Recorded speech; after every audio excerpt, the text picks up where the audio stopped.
Hi everyone. In this presentation, I will be highlighting the two prominent social issues that have and may in future affect the way the education is imparted to the students.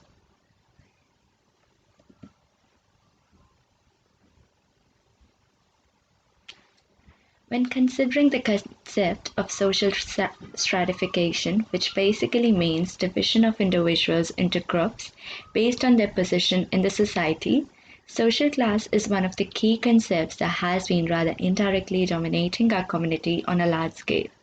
Social class refers to a group of individuals who share the similar social status and regard one another as socially equal individuals. Each class has their own individual values, behavioral norms, beliefs, and attitudes that further influences the type of lifestyle that the people among the group live.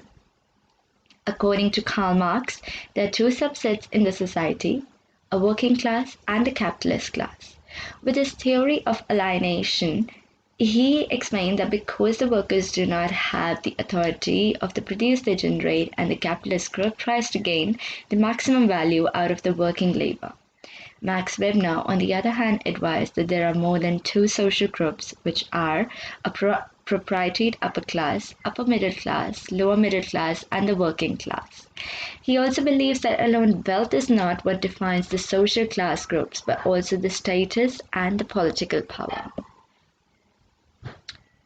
It is considered that Australia is driven by meritocratic ideals, which means that the success of the individuals is based on their ability, talent, and the hard work. But in reality, there are a number of other factors that determine the success of students. One of the prominent ones is the social class. When considering the statistics, many individuals have commented the best advice that can be given to a poor student to get ahead in this race of reaching the heights in life is by choosing the richer parents. Some of the impacts that social class may have on the education of the students are: number one, the access of resources. Students from upper class are more likely to attend the schools with higher prestigious value than the students with whom belong to the working class families. Inferiority complex. Students from lower middle class families or lower class families may develop a sense of inferiority in the class among their parents, even in these small interactions with other people. This may create distance among the students and may also lead to frustration of being deprived of the luxuries. Number three, the job opportunities. There could be times when students would develop a mindset that the professional jobs only apply to the upper class students, although education makes it possible to break all barriers, but at an initial state, making the student understand this concept can be a challenge. It is also the responsibility of the teachers to not allow the social disparities in class impact the learning of the students. Some of the strategies that teachers can undertake when attending such a class are: number one, know your class well.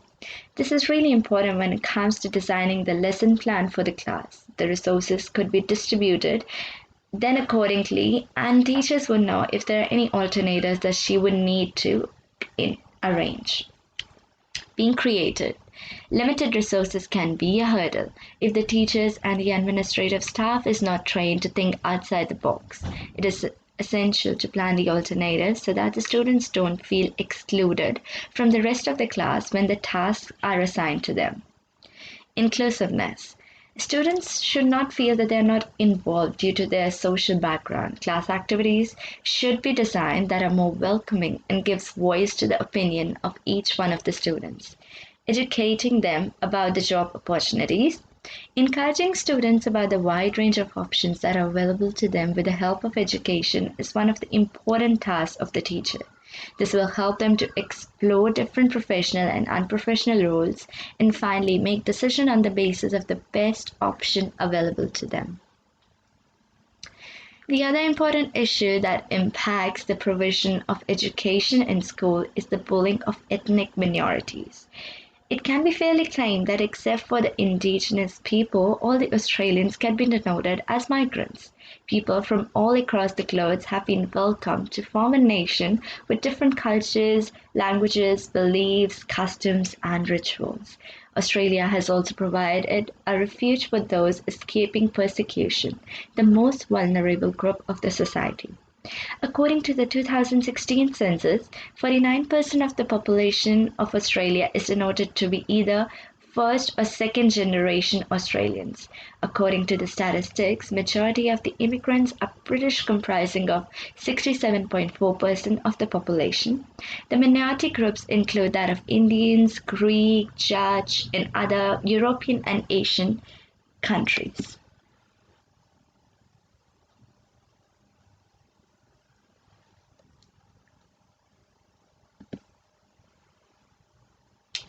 Bullying in ethnic minorities is not a new issue in Australian schools.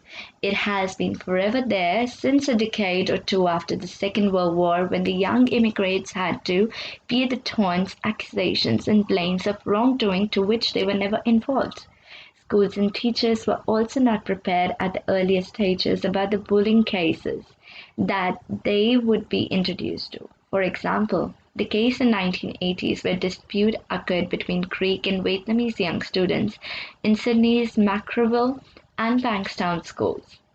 After ages of restructuring curriculum and how teachers should respond to these scenarios, it should be perceived that situations of racism and bullying would not be tolerated at all in schools. But such is not the case, and may at times not effectively handled by teachers itself. When it comes to impacts of bullying, it can be adversely affect everyone who is directly or indirectly involved. A student who is bullied would feel disconnected from school and may not want to get involved in any of the classroom activities, even if they're there. It may also affect their academic performance. They would not be able to engage with other students in class in an effective way. They would not be able This would impact their self-esteem and may also create anxiety, depression, or stress among the students. On an extreme cases, if the situations are not handled properly, it may also lead to thoughts or attempts of suicide. For a student who bullies would also feel disconnected from school and might even dislike it and would have behavioral issues in the later part of their life, for example, getting into fights, vandalizing property, etc. When it comes to schools, bullying undermines both the classroom and school climate and has effects on students' learning, engagement, feeling of safety, and security. Staff retention and satisfaction could be a problem, and even the parents would not have confidence in the school environment and would not encourage their kids to go to school, which could be a problem in the later stage. According to me, strategies that promote respect and care among the students for each other would help prevent bullying itself. As a teacher, therefore, below are some of the ways that I would use in my classroom to encourage positive behavior. Developing rules with students so that the classroom's climate is set for respect and responsibility. Teaching students to stand up for each other and in a necessarily safe way. Using positive terms like what to do and not what not to do, reminding students the consequences if the results are not followed, rewarding good behavior among the students. This would encourage them to focus on good behavior rather than doing the bad behavior again and again. Helping students to correct their behavior and reminding them that they're not alone in this journey and there are always teachers and support staff to always help them through this process. That's all with my presentation, and here are some references.